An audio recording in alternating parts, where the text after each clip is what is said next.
Veïnes i veïns de Canet de Fals, Fals, Camps i Fonollosa.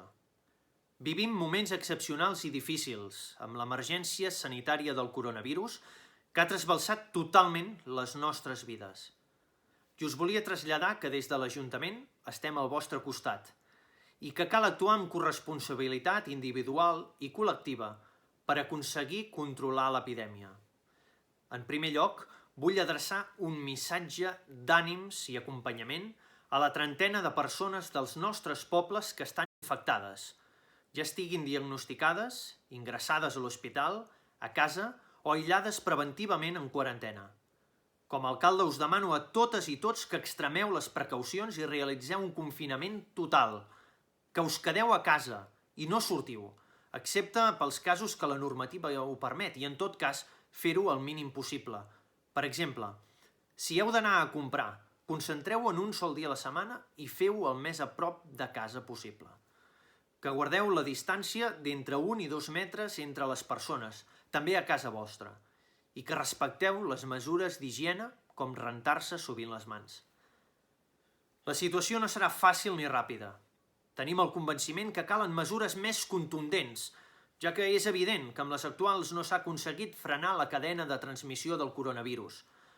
Sé que la situació és duríssima, però ho hem de fer per la salut de totes i tots, per minimitzar els riscos i per evitar un col·lapse del sistema sanitari que ja el virem. El personal de l'Ajuntament de Fonollosa, les regidores i regidors, i jo mateix com a alcalde, continuem treballant al peu del canó, però des de casa. Vull agrair molt sincerament la tasca que tothom està realitzant, i especialment el sobreesforç de les tasques d'acció social, amb el seguiment de les persones grans i vulnerables, el servei d'atenció a domicili i la disposició d'avals de compra de productes frescos per a aquelles famílies que més ho necessiten. A la brigada municipal i els serveis de neteja, amb les accions de desinfecció dels espais públics, el repartiment dels lots del banc d'aliments o les targetes moneder per continuar garantint els àpats dels nens i nenes amb beca de menjador escolar. Qualsevol cosa que necessiteu de l'Ajuntament, podeu contactar amb els serveis municipals via el telèfon i correu electrònics habituals.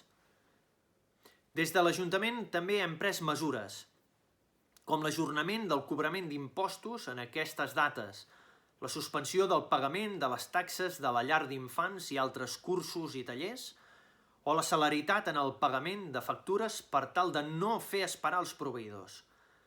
Estarem a l'expectativa de veure quines són les mesures dintre del nostre escàs marge que podem adoptar per pal·liar la crisi social i econòmica que tot seguit ens vindrà a sobre.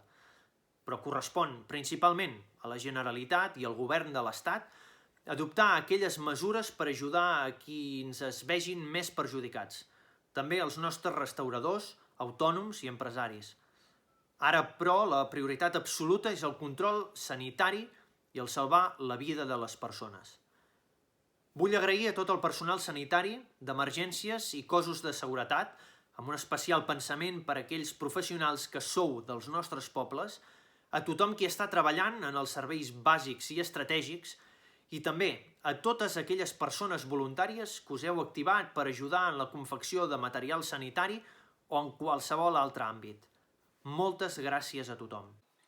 Siguem conscients també de la virulència que aquest virus té cap a les persones joves, però cuidem, sobretot i especialment, les nostres persones grans, aquelles a qui tant els hi devem. Amb el desig que ben aviat ens podrem abraçar de nou i el convenciment que tot anirà bé.